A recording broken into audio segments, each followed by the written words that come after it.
Ceser di round robin round Susanshi, bab 79 Douluo Dalus Sol Len 2. Cuaca tidak bagus, suram dan agak menindas, tetapi awan di langit tidak gelap. Namun, matahari tidak keluar tetapi untungnya, udara masih segar dan bersih, dan tidak ada hujan juga. Awal turnamen round robin menandakan pembukaan area istirahat para peserta. Turnamen round robin hari ini hanyalah bagian pertama dari turnamen dan 4 dari 8 grup akan tampil hari ini. Namun, semua 67 tim yang lolos dari babak sistem gugur duduk di area istirahat tanpa pengecualian. Mereka di sini untuk menyaksikan turnamen. Lebih tepatnya, mereka ingin sekali lagi mengalami kejutan yang terjadi pada hari pertama turnamen. Mereka ingin melihat pemuda yang datang dari Shrek dan Tang Sek dan melihat apakah dia benar-benar memiliki cincin jiwa 600.000 tahun. Shrek adalah Shrek yang memiliki 10.000 tahun kemuliaan. Praktis setiap akademi secara tidak sadar telah menetapkannya sebagai target mereka, namun sangat menghargainya. Bahkan Sun Moon Imperial Soul Engineering Academy tidak terkecuali untuk ini. Ketika tim berpakaian hijau gelap dari Shrek muncul di terowongan pintu masuk peserta, suasana seluruh Star Luo Plaza mulai mendidih. Sorakan keras untuk Shrek mulai berdering dari area terdekat dengan terowongan masuk. Huo Yuhao berjalan tanpa ekspresi di bagian paling depan tim. Karena mereka ingin menganggap udara kekuatan untuk menakuti lawan mereka tentu harus mati-matian.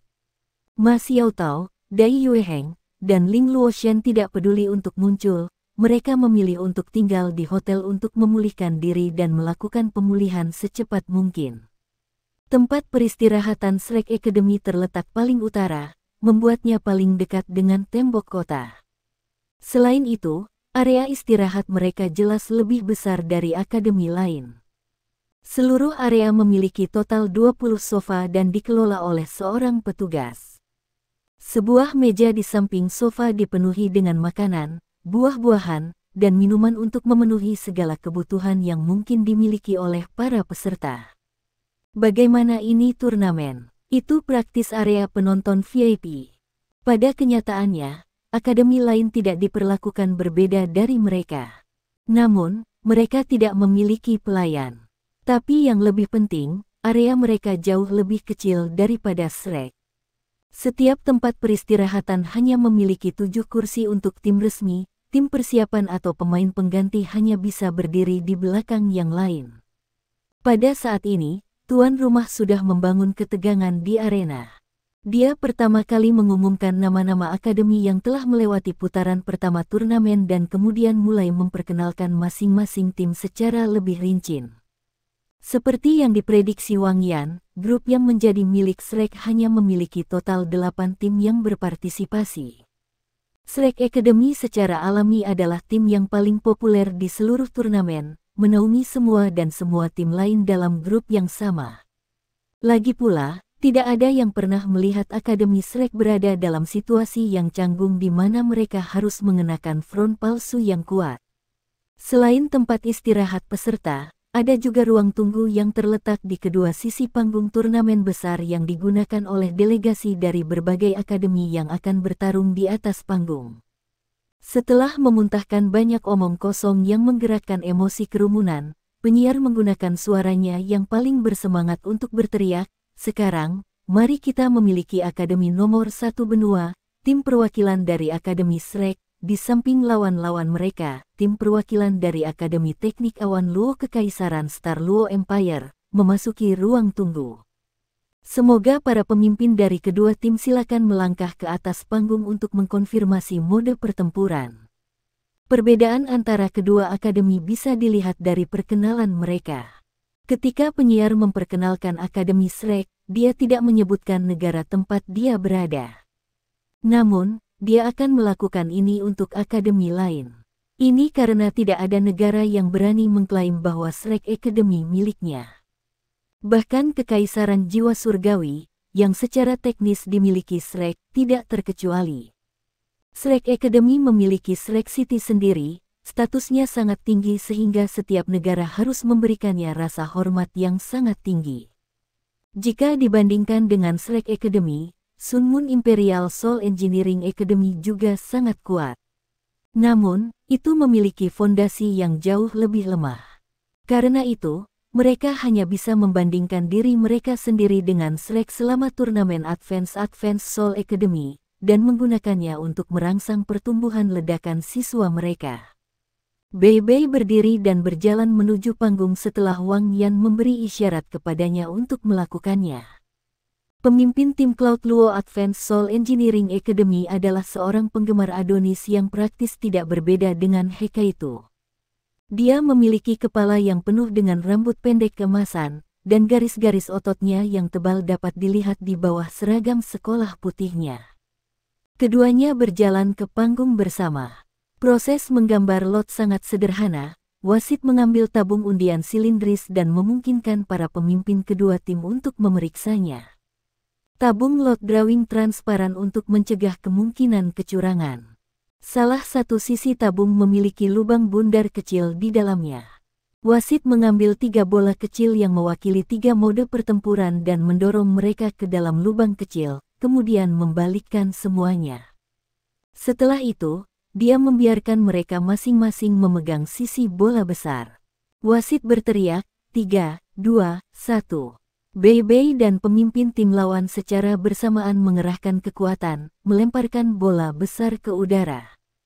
Jika tidak ada bola kecil yang jatuh dari bola yang lebih besar selama proses ini, wasit akan membaliknya setelah menangkapnya. Bola yang keluar kemudian akan menjadi mode pertarungan mereka. Jika bola kecil jatuh saat bola yang lebih besar ada di udara, itu akan mewakili mode pertempuran mereka. Ini adalah undian lot pertama turnamen round robin, dan itu sangat sukses. Ketika kedua pemimpin melempar bola besar 20 meter ke udara, bola kecil jatuh. Ada 3 bola kecil, masing-masing dengan warna khas mereka sendiri. Mereka masing-masing merah, kuning, dan biru. Merah mewakili pertarungan tim, kuning mewakili pertarungan 1v1, dan biru mewakili pertarungan 2-2-3. Kali ini, bola kuning kecil jatuh dari bola besar. Wasit menangkap bola kecil saat ia mengambil bola yang lebih besar, yang jatuh kembali ke tanah. Setelah mengizinkan kedua pemimpin untuk melihat bola yang lebih kecil, dia melihat ke arah Kaisar Bintang Luo, yang duduk di atas tembok kota. Yang terakhir memberi sinyal, dan penyiar menggunakan pengeras suara jiwa untuk membuat pengumuman. Pertarungan Shrek Academy melawan Cloud Luo Academy akan dilakukan melalui mode Ko 1v1. Semoga kedua belah pihak silakan mengirimkan satu anggota untuk ambil bagian dalam kompetisi. 1v1. Setelah mendengar bahwa kompetisi akan dilakukan sedemikian rupa, mata penonton berbinar. Setiap anggota hadirin yang bisa melihatnya, selain para siswa dari berbagai akademi yang memiliki Huo Yuhao di garis pandang mereka, melemparkan pandangan mereka ke arahnya. Mereka semua berharap bahwa Huo Yuhao akan menjadi orang pertama yang keluar dan menyelesaikan 1v7. Bukankah itu hasil yang paling memuaskan yang bisa mereka tonton? Siapa yang tidak ingin merasakan kegembiraan dan sensasi yang datang dari penampilan cincin jiwa 600.000 tahun lagi? Kedua pemimpin saling melirik, lalu turun dari panggung. Bei Bei sudah menerima instruksi dari Wang Yan sebelum undian. Wang Yan telah mengatakan kepadanya untuk kembali setelah undian, terlepas dari format kompetisi. Bei Bei buru-buru kembali ke ruang tunggu, lalu melemparkan tatapan ingin tahu ke arah Wang Yan. Guru Wang, aku akan pergi. Namun, Wang Yan menggelengkan kepalanya dan berbicara dengan cara yang direncanakan. Kami harus memiliki sejumlah jaminan dalam pertandingan ini. Dari 4 kekaisaran yang memiliki Akademi Rekayasa Jiwa terkuat adalah Kekaisaran Sun Moon. Namun, Akademi Rekayasa Jiwa dari 3 kerajaan lainnya tidak ketinggalan banyak. Meskipun Departemen Alat Jiwa Akademi kami bukan yang terkuat, kami jelas lebih baik daripada mereka yang berasal dari jiwa surgawi, Dowling, dan kerajaan-kerajaan Luo. Akademi Teknik Jiwa Canggih Cloud Luo ini berasal dari Kekaisaran Luo Star, bukan Kekaisaran Sun Moon. Secara keseluruhan, saya yakin mereka tidak akan terlalu kuat. Selain itu, karena mereka adalah insinyur jiwa, saya jamin mereka tidak akan memiliki siswa peringkat Raja Roh. Saya curiga bahwa mereka bahkan tidak akan memiliki terlalu banyak leluhur jiwa. Tuan jiwa tipe penyerangan akan dirugikan oleh insinyur jiwa, dan kami tidak memiliki pengganti. Karena itu, kami perlu menjamin bahwa tidak ada di antara Anda yang mengalami cedera. Kalau tidak, kami berisiko Anda tidak dapat pulih selama 1 hari istirahat yang kami miliki. Mempertimbangkan semua ini, Susan Shi, Anda siap untuk putaran pertama.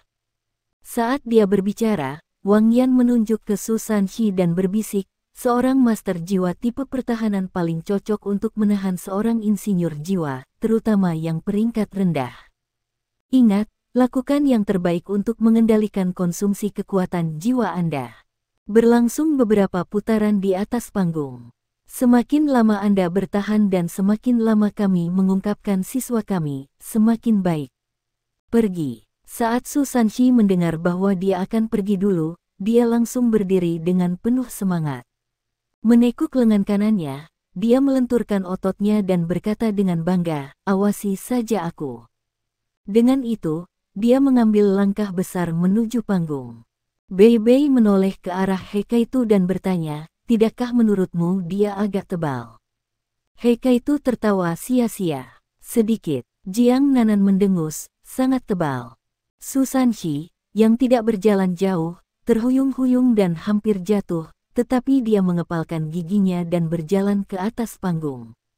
Siswa pertama yang dikirim oleh Akademi Cloud Luo tidak tinggi, tapi bahunya sangat lebar, dia bahkan agak gemuk.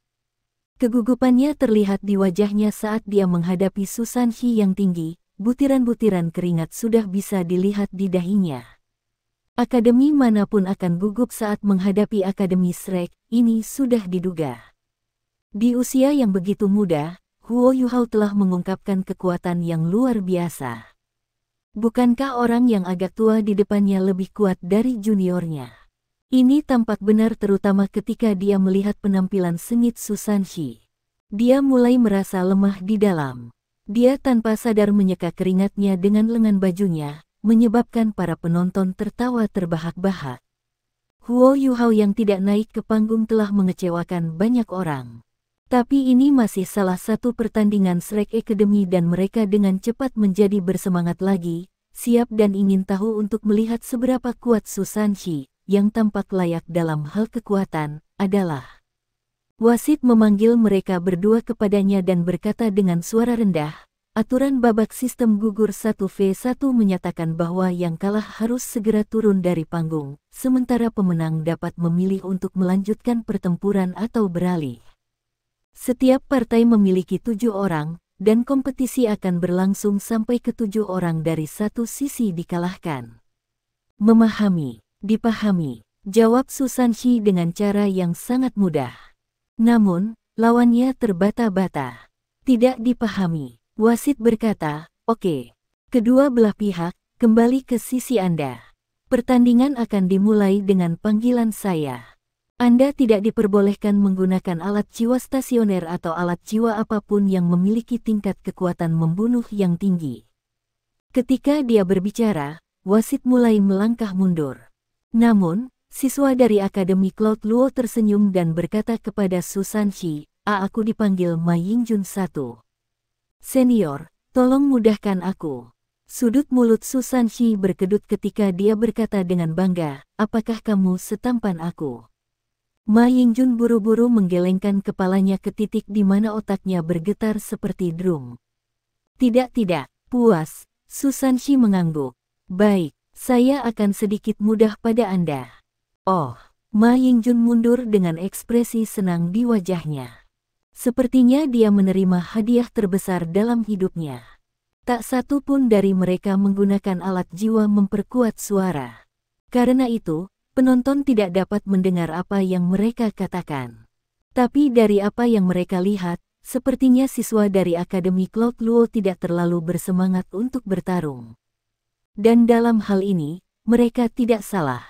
Ketika Cloud Luo Academy menemukan bahwa Shrek Academy akan menjadi lawan mereka di round robin, dan pada pertandingan pertama di atas itu, mereka memutuskan untuk menghemat semua kekuatan yang mereka bisa. Pada saat yang sama, mereka memutuskan untuk tidak melakukan terlalu banyak perjuangan untuk menjaga hubungan persahabatan dengan Slack Academy. Menurut info Wang Yan, Cloud Luo Academy tidak terlalu kuat. Mereka telah membayar cukup mahal hanya untuk melewati putaran pertama. Akibatnya, banyak siswa terkuat mereka terluka. Seolah itu tidak cukup, mereka sekarang telah bertemu akademi terkuat di benua. Tidak heran kalau semangat juang mereka begitu rendah. Ngomong-ngomong, bahkan jika mereka kalah dari Slack Academy selama round robin ini, itu bukan sesuatu yang memalukan. Oleh karena itu, mereka memutuskan untuk naik ke atas panggung dan melakukan yang terbaik, meninggalkan sisanya pada takdir. Sejujurnya, mereka tidak terlalu senang bahwa itu telah berubah menjadi pertarungan 1v1. Mereka lebih suka masuk sebagai kelompok dan menyelesaikannya sesegera mungkin. Pertandingan pertama fase round robin dimulai di bawah premis tersebut. Su Sanxi tiba di depan peron dan meletakkan cerutu tipis di mulutnya. Setelah itu, ia menggunakan alat jiwa berjenis kecil yang lebih ringan untuk menyalakan cerutu dan mulai merokok, memegangnya dengan bengkok di mulutnya. Dari penampilannya, dia tidak terlihat seperti orang yang baik. Bahkan para penonton menjadi gempar setelah melihat perilakunya. Akademi Cloud Luo juga marah. Orang ini terlalu sombong. Dia bahkan mengeluarkan cerutu tepat saat pertandingan akan dimulai. Apakah Akademi Slack begitu lemah ketika datang ke siswa mereka? Wasit juga mengerutkan alisnya. Namun demikian, dia tidak mengambil tindakan. Pertama, tidak ada aturan yang melarang siswa merokok. Kedua, dia tidak ingin menyinggung Akademi Slack. Pertandingan bisa dimulai. Wasit berteriak ketika dia mundur ke tepi platform. Akademi Cloud Luo, Ma Yingjun telah menunggu kata-kata menakutkan ini selama ini. Ketika wasit memberi sinyal, tubuhnya yang pendek dan kuat dengan cepat bereaksi. Dia mengangkat tangannya, dan 3 pipa logam setebal ibu jari keluar dari sana. 2 pipa logam setebal lengannya keluar dari setiap bahu. Sayap di punggungnya juga dengan cepat membentang, dan kedua kakinya yang kokoh juga menghasilkan 6 pipa logam. Di dadanya ada alat jiwa yang menyerupai cermin pelindung jantung. Itu jelas alat jiwa tipe perisai. Tidak berlebihan untuk mengatakan bahwa dia dipersenjatai sekarang. Tubuh Su Sanxi tidak berubah secara drastis seperti itu. Cangkang kura-kura hitam yang agak biasa-biasa saja muncul di tangan kanannya. Pada saat yang sama, 4 cincin jiwa, 2 kuning dan 2 ungu, mulai bersinar.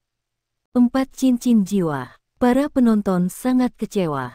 Dia hanya punya 4 cincin. Banyak dari mereka menantikan untuk melihat cincin jiwa berusia ratusan ribu tahun. Di antara para penonton, rasio tuan jiwa kurang dari 1/1000. Kebanyakan dari mereka hanya ada di sana untuk bersenang-senang.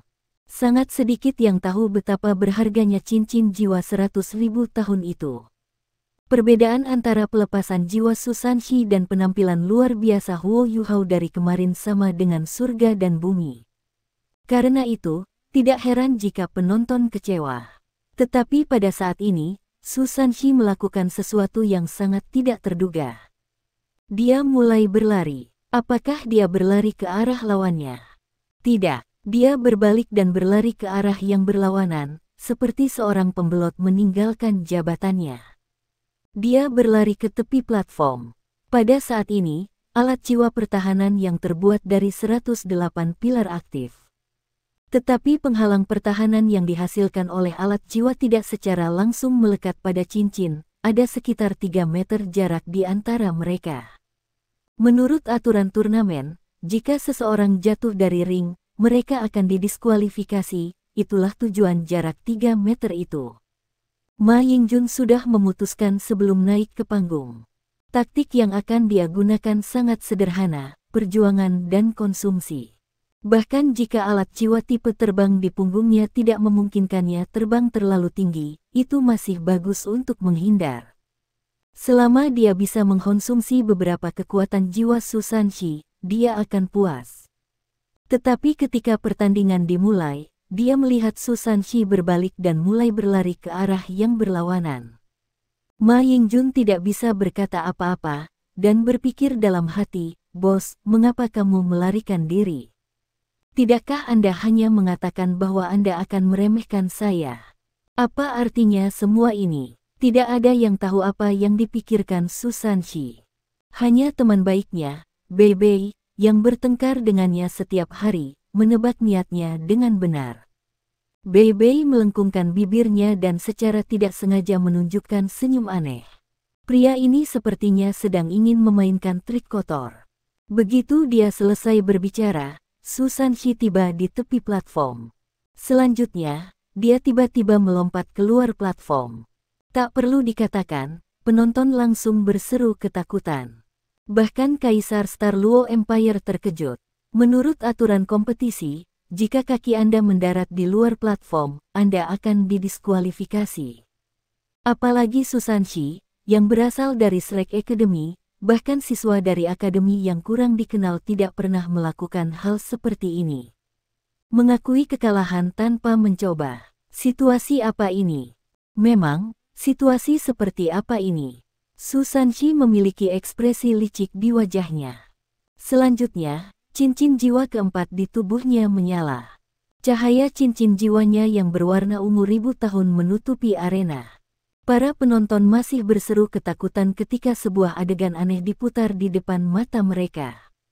Kulit kura-kura hitam Su Sanxi memancarkan sinar pucat. Segera setelah itu, yang melompat di luar ring dan akan bertabrakan dengan penghalang pertahanan bukan lagi dia, tapi Ma Yingjun. Dengan kata lain, Su Sanxi dan Ma Yingjun telah bertukar tempat. Ma Yingjun, yang telah melihat Su Sanxi melompat keluar platform dengan ekspresi bodoh di wajahnya, tiba-tiba menemukan dirinya di udara. Dia mulai jatuh ke tanah segera setelah itu, sementara Su Sanxi sekarang berdiri di posisi sebelumnya.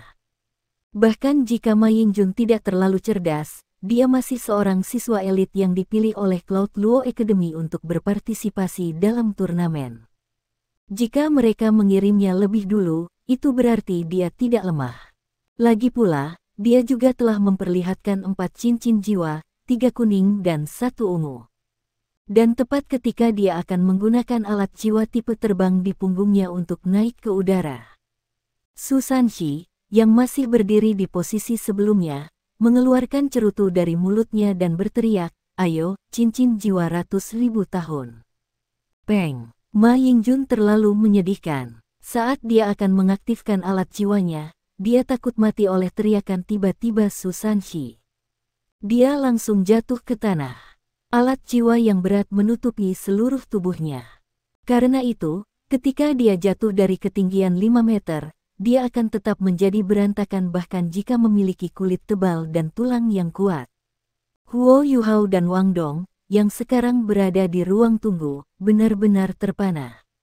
Mereka saling memandang dan berkata hampir bersamaan, itu berakhir seperti ini. Ketika Ma Yingjun jatuh ke tanah, para penonton tiba-tiba menjadi sangat sunyi.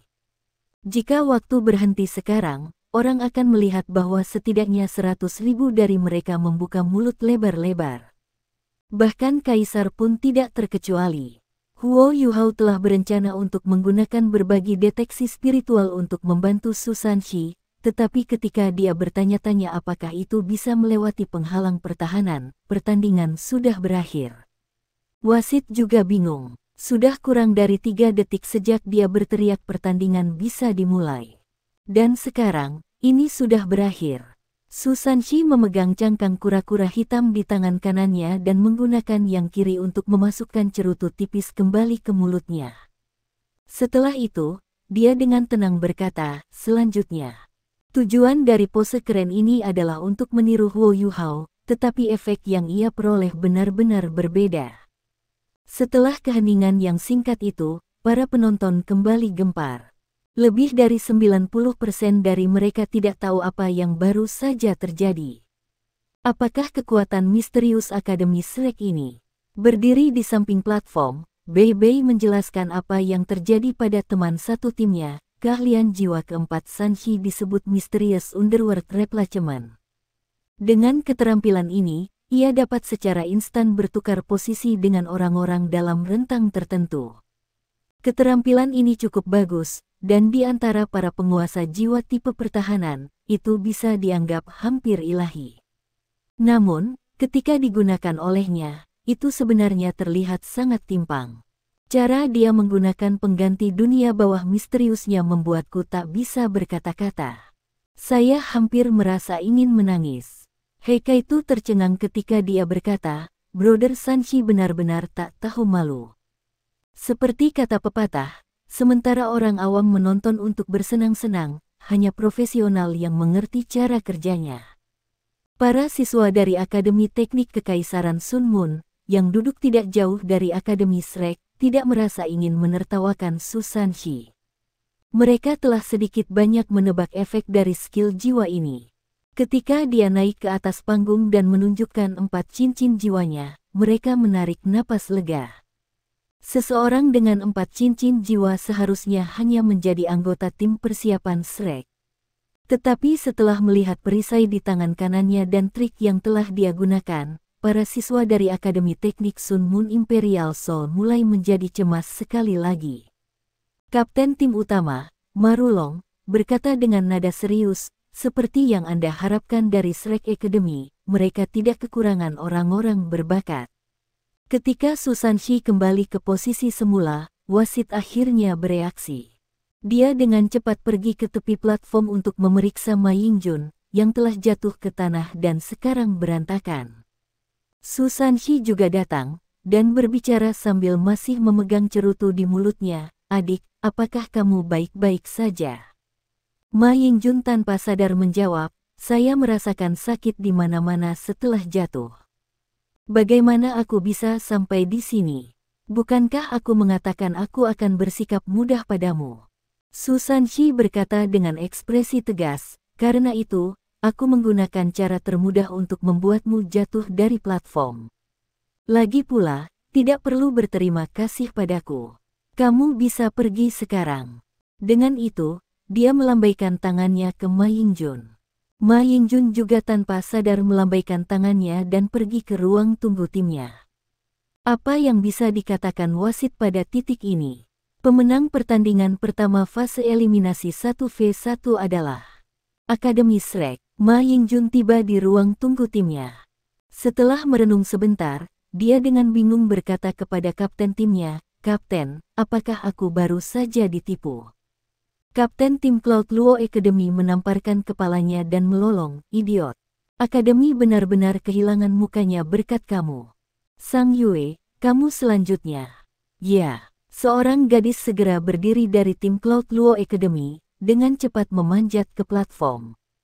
"Cantik." Mata Su Sanshi berbinar ketika dia menatap gadis berpenampilan militer di depannya.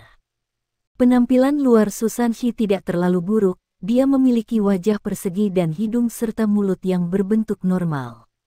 Meskipun dia tidak seanggun dan seilmiah Bei Bei, dia masih bisa dianggap tampan. Namun, sikapnya benar-benar berbeda dari apa yang terlihat. Sang Yue, yang berdiri di seberangnya, adalah seorang wanita setinggi 1,7 meter yang tampaknya berusia sekitar 18 atau 19 tahun. Meskipun dia bukan kecantikan yang tiada taranya, dia masih memiliki sosok yang sangat ramping, terutama untuk sepasang kakinya yang panjang, yang menonjol. Jubah bentuknya lebih jauh berfungsi untuk menonjolkan sosoknya yang sangat cantik. Seorang cabul seperti Su Sanshi akan mulai mengamati wanita di depannya dari bawah ke atas. Jadi, hal pertama yang dilihatnya adalah paha langsing dan bulat. Ketika penglihatannya mencapai dadanya yang ceria, pupil matanya langsung melebar. Mulutnya sedikit melebar, dan sepertinya dia akan mulai ngiler. Untungnya, dia tahu bahwa Jiang Nanan masih menatapnya. Dengan demikian, dia memaksa pandangannya yang mesum menjauh dari dada Sang Yue dan dengan paksa menelan air liur yang telah berkumpul di sisi mulutnya. Chang Yue tidak jauh lebih tua dari Su Sanshi, tapi dia memang punya pacar. Dia jelas melihat kinerja Su Sanshi tadi, jadi dia segera mengangkat alisnya dan bertanya, "Apa yang kamu lihat?" Su Sanxi hampir tanpa sadar menjawab, roti kukus. Kamu. Chang Yue segera menjadi marah, lalu menembak langsung ke arahnya. Mungkin karena fakta bahwa wasit tidak tahan untuk terus menonton tampilan vulgar orang tertentu, ia langsung berteriak mulai, lalu mundur ke belakang. Gaya bertarung Chang Yue benar-benar berbeda dari gaya Ma Yingjun. Dia memiliki sepasang bilah panjang yang terselubung di punggungnya, yang dia lanjutkan untuk menghunuskan saat tubuhnya ditembak ke depan. Saat dia memegang satu bilah di masing-masing tangan, kedua bilah sepanjang 4 kaki itu langsung menyala dengan cahaya putih yang cemerlang. Setelah itu, 2 sinar sepanjang 3 kaki dari pedang cahaya ditembak langsung ke arah Su Sanxi. Wang Yan, yang berada di depan di bawah panggung, tiba-tiba berkata, alat jiwa pertempuran jarak dekat. Perhatikan itu, sebagian besar waktu, insinyur jiwa yang menggunakan alat jiwa pertempuran jarak dekat sangat tangguh dalam pertempuran jarak dekat. Keterampilan jiwa mereka mungkin agak lemah, tetapi kemampuan bertarung jarak dekat mereka masih relatif kuat. Cara terbaik untuk menghadapinya adalah dengan tidak mendekati mereka. Jika Anda melakukannya, Anda akan memiliki masalah besar di tangan Anda. Pandangan Huo Yuhao tetap terpaku pada alat jiwa pertempuran jarak dekat Chang Yue saat ia mulai mengenang tentang alat jiwanya sendiri. Hanya itu satu-satunya yang tersisa yang diingatnya oleh ibunya. Belati harimau putih.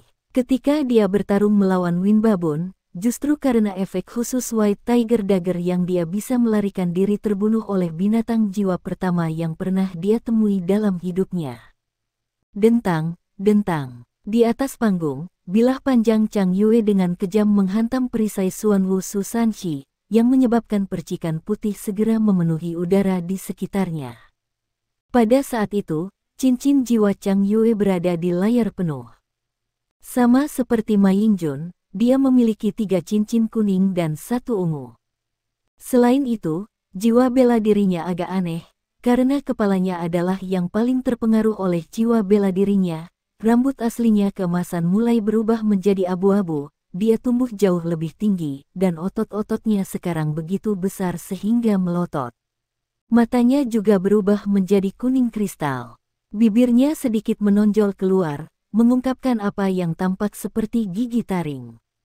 Jiwa bela diri tipe anjing. Terlebih lagi, ini tampaknya sangat kuat. Jiwa bela diri seperti ini relatif baik, karena memperkuat penggunanya dengan jumlah besar. Mempertimbangkan kemampuan Chang Yue sebagai insinyur jiwa tempur jarak dekat, bisa dikatakan melengkapi dirinya dengan sangat baik.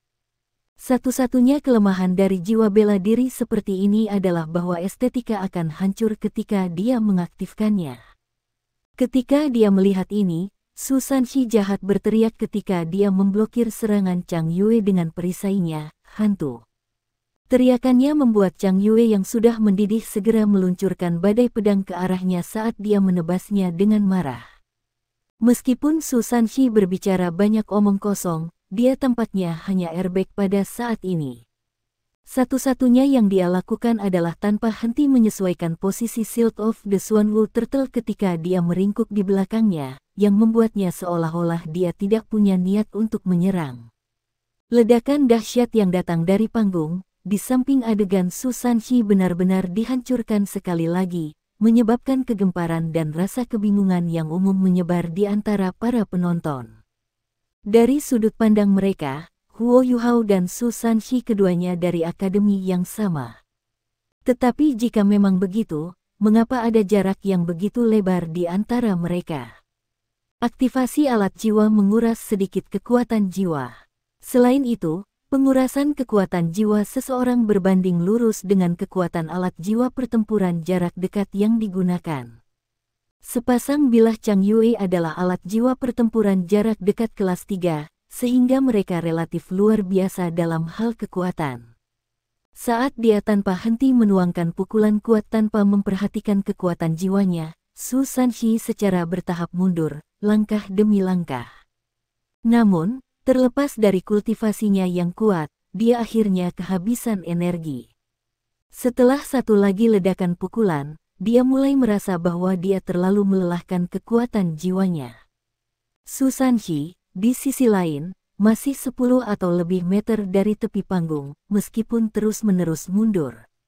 Bukannya Chang Yue tidak berusaha menemukan kelemahan dalam pertahanan Su Sanxi. Namun, penggunaan yang terakhir dari Shield of the Xuanwu Turtle sangat pintar. Tidak peduli bagaimana dia berusaha menyerangnya, dia selalu bisa memblokirnya tepat waktu. Lebih penting lagi, setiap kali dia mencoba menyerangnya dari arah lain, Su Sanxi yang mundur malah akan menstabilkan langkahnya, lalu mundur ke arah lain. Dengan cara ini, Chang Yue secara tidak sadar memilih untuk menyerangnya secara frontal. Karena kekuatan jiwanya yang berlebihan, pedang Chang Yue mulai melambat. Pada saat itu, sudut mulut Su Sanxi meringkuk menjadi senyuman. Aku tidak tahan lagi. Cepat, lebih kuat, lebih kuat. Bajingan. Mata besar Chang Yue berputar, lalu dia menghirup udara besar dengan ganas. Dia dengan paksa mengumpulkan kekuatan jiwa di tubuhnya, lalu mengintensifkan kembali kekuatan bilah yang dia pegang saat dia sekali lagi memaksa Su Sanxi untuk mundur ke belakang. 10 meter, 9 meter, 8 meter, 5 meter, 3 meter, 1 meter. Akhirnya, di bawah serangan Chang Yue yang tak henti-hentinya, Su Sanxi akhirnya dipaksa ke tepi panggung. Saat ini, dia akan jatuh jika dia hanya mengambil satu langkah mundur. 4 cincin jiwa Chang Yue terus-menerus berkedip selama serangan sebelumnya, tapi dia tampaknya tidak menggunakan kekuatan jiwa di permukaan. Ini adalah salah satu karakteristik unik seorang insinyur jiwa. Ketika dia memilih cincin jiwanya, Chang Yue telah memilih yang akan meningkatkan kekuatan dan kecepatannya. Dengan cara ini, dia bisa menebus kekurangan yang dimiliki oleh jiwa bela dirinya. Lebih jauh lagi, kekuatan pertarungan gabungannya setelah menggunakan alat jiwa akan jauh lebih besar dari apa jadinya jika dia tetap menjadi master jiwa sederhana. Tepat ketika dia akan berhasil dan memenangkan pertarungan, 2 cincin jiwa terakhirnya secara bersamaan menyala. Sementara bilah kembarnya yang sebelumnya memancarkan cahaya putih sekarang memiliki kilau hijau samar bagi mereka. Undulasi kekuatan jiwa yang kuat yang mereka pancarkan menyebabkan bahkan udara di sekelilingnya terdistorsi. Bilahnya kemudian melesat ke depan saat menyerang ke arah Su Sanxi dengan serangan habis-habisan. Dia menang. Ketika Chang Yue menyerang ke arah Su Sanxi dengan 2 pedangnya, setiap siswa dari Akademi Cloud Luo, termasuk dia, memikirkan ungkapan yang tepat ini. Mereka semua tahu seberapa kuat dia, jika dia meluncurkan serangan habis-habisan, bahkan ahli peringkat Raja Roh tidak akan bisa menerima pukulan langsung darinya, apalagi Su Sanxi, yang tidak memiliki jalan mundur. Namun, tepat ketika pikiran kemenangan muncul di benak mereka langsung berubah menjadi pikiran takjub. Tepat sebelum bilah Chang Yue menghantam perisai Xuanwu Turtle Su Sanxi, tubuh Su Sanxi tiba-tiba berkedip ke samping. Pada saat yang sama, dia miring sudut perisainya, yang menyebabkan pisau kembar Chang Yue praktis meluncur di permukaan perisainya. Memang benar bahwa Su Sanxi telah dipaksa ke sudut arena, tetapi pada saat yang sama, Chang Yue sendiri juga dipaksa ke sudut itu. Ketika dia merasakan pedangnya menyerang udara tipis, momentum yang membawanya segera menyebabkan dia terbang dari panggung. Kesalahan terbesarnya jatuh pada rencana Su Sanxi, keterampilan pengambilan keputusannya jelas terpengaruh ketika dia menjadi marah olehnya. Dikombinasikan dengan serangkaian serangan yang telah memberinya keuntungan absolut dalam pertempuran mereka, dia melupakan hal yang paling penting, meskipun Su Sanxi adalah master jiwa tipe pertahanan. Dia tidak harus memblokir semuanya, dia juga bisa menghindari serangan.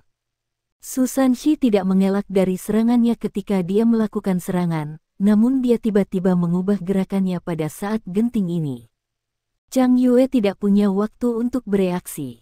Saat dia melewati Su Sanxi, Chang Yue segera sadar. Namun, sudah terlambat baginya untuk menusukkan pedang ke tanah untuk menstabilkan dirinya. Su Sanxi dengan gesit membalikkan perisai penyu Xuanwu di tangannya, lalu dengan ringan menamparkan flat itu pada pantat Chang Yue yang menonjol. Pa yang renyah terdengar, Dikombinasikan dengan momentum yang dimiliki Chang Yue ketika dia maju ke depan, ini adalah sedotan yang mematahkan punggung unta. Chang Yue segera jatuh dari panggung dan berguling ke depan. Ini adalah pertandingan kedua berturut-turut di mana perubahan dramatis terjadi. Su Sanxi telah menerima pukulan dari Chang Yue sejak awal. Sebenarnya, dia tampak seperti akan pingsan setiap saat, namun dia masih bisa mengubah kekalahan menjadi kemenangan. Apakah ini benar-benar hanya kebetulan? Setelah jatuh dari panggung, wajah Chang Yue berubah pucat. Namun, dia masih agak kehabisan menggunakan semua kekuatannya sebelumnya. Di atas panggung, Su Sanxi terus menatap polos saat dia melihat ke arahnya.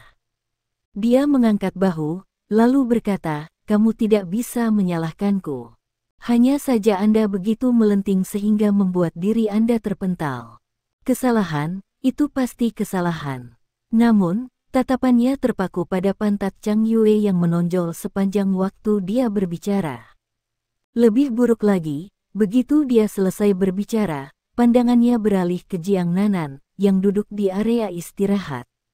Ekspresi Jiang Nanan menjadi sangat beku, dan dia berbalik untuk mengambil gunting dari suatu tempat yang tidak diketahui. Dia kemudian mengambil buah memanjang dari meja di depannya. Menggunting, Su Sanxi langsung merasakan area tertentu dari tubuhnya menegang, dan dia segera berbalik. Dia sekarang memiliki ekspresi yang benar di wajahnya ketika dia berkata kepada wasit, "Saya telah menang. Ayo beralih ke pertandingan berikutnya." Pandangan wasit ke arahnya menjadi agak aneh, dia belum pernah melihat kompetisi yang sedemikian aneh dalam hidupnya. Pada saat itu, pemimpin tim Cloud Luo Advanced Soul Engineering Academy mengambil panggung dan mengambil langkah besar menuju Su Sanxi. Dari sudut pandang penonton, pemimpin ini seharusnya marah dan menyerang Su Sanxi karena tindakannya sebelumnya. Namun, fakta bahwa dia tidak melakukannya bahkan membuat wasit agak heran. Meskipun dia memiliki ekspresi yang agak dingin dan keras di wajahnya saat dia menghadapi Su Sanxi, dia tidak marah ketika berbicara. Sebagai gantinya, dia sedikit membungkuk pada Su Sanxi, lalu berkata, "Akademi Rekayasa Jiwa Cloud Luo lanjut, Situ Yu." Su Sanxi tampaknya juga merasakan sesuatu. Ekspresi santai di wajahnya sedikit menghilang. "Srek, Su Sanxi.